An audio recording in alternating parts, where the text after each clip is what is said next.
what to see, what to rent, and what to skip. It's Movie Reviews with Ryan J. Yeah, so normally, film critic, Ryan J is here to review movies, but today he is putting on his other hat. That's right, Ryan is one of the biggest fans of The Wizard of Oz, we know, but more than that, he's not just a fan. He's working on a new documentary, The Sound of Oz. He tours the country speaking about Oz and even has his handprints in the Oz Museum in Kansas. That's awesome. So, Ryan is here. He's there with anything that's happening in the world of Oz. Good It's to have you true. here. Glad to be here. Great Thanks. to see you. It's a You big day. Phenomenal. Thank you. Look at this I love that tie. pin. Flint He's Emerald got City. this pin. You were doing your. I'm wearing the Emerald City today. really are. So I That love is it. cool. You look fantastic. thank you so much. Yeah, for Big sure. day. All right, let's talk about becoming an Oz historian. I mean, this is like a dream come true for you. It is. Well, The Wizard of Oz is my favorite movie of all time, but I really love all Oz projects. And it's a big day today because after covering so many, we get a new Oz series on TV that's not about prison. Yes, Right. It's so true. Okay, so talk a little bit about some of the show and the celebrities who are in it. Well, first I want to tell you about my history as an Oz historian, Gotcha. right? Mm-hmm. So I've met a lot of Oz stars for who's alive today. Starting with Idina Menzel and Kristen Chenoweth in Wicked, and I also talked to Alan Cumming when he did the sci-fi series miniseries Tin Man from the Muppets Wizard of Oz, which aired in 2005. I talked to Ashanti.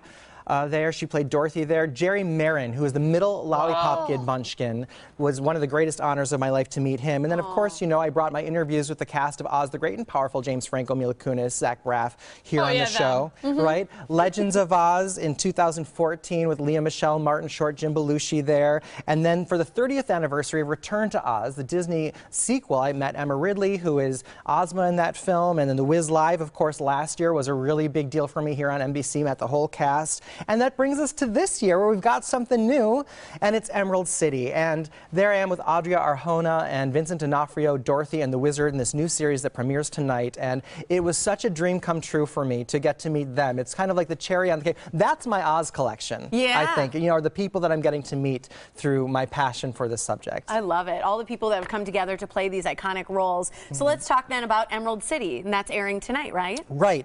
And it's based on the books by L. Frank Baum, and really kind of covers in 10 episodes the first 3 books. But I want to share with you my interview with them because Adria Arjona, who plays Dorothy, and Vincent D'Onofrio, who plays the Wizard, were fantastic. And take a look at this. Follow the brick road to the Emerald City. The Wizard is there. Tell your apologies to him. Can this wizard take me home? That's all I want. I just really want to go home. What do you think is the biggest challenge in taking on such iconic roles?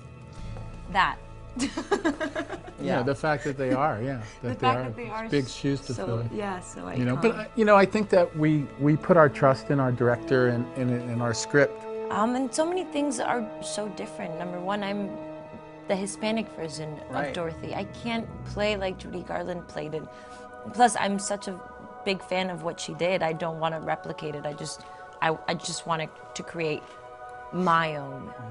I love when I realized what was happening with the casting for Emerald City, because L. Frank Baum wrote the books as a celebration of oddity and diversity. And if you look at the casting in this show, It really is. It is that. Yeah, there's a sense of humanity in it.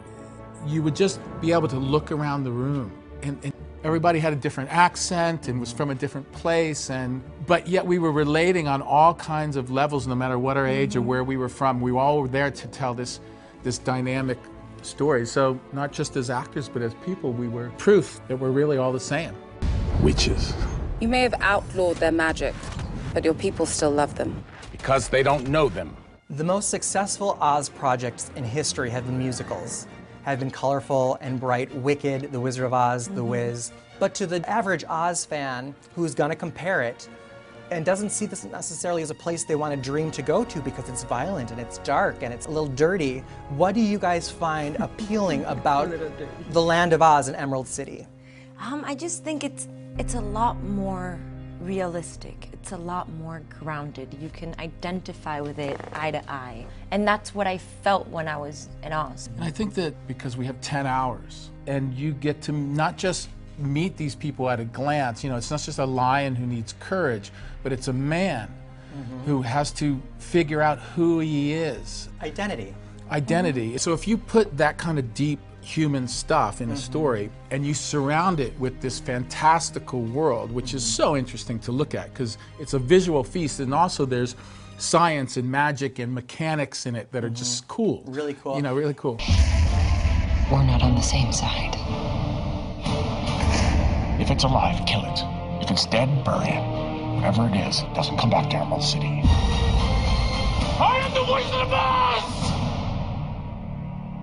Oh, it's so exciting. I got to tell you, it's like steampunk meets Renaissance fair. It's the witches versus the wizard, which is often the case in the politics in Oz, but this time it focuses on science versus magic, and the special effects are incredible. They're subtle. There are times and twists with the characters in this show that I was shouting out at the screen the way that most dudes do when they're watching football.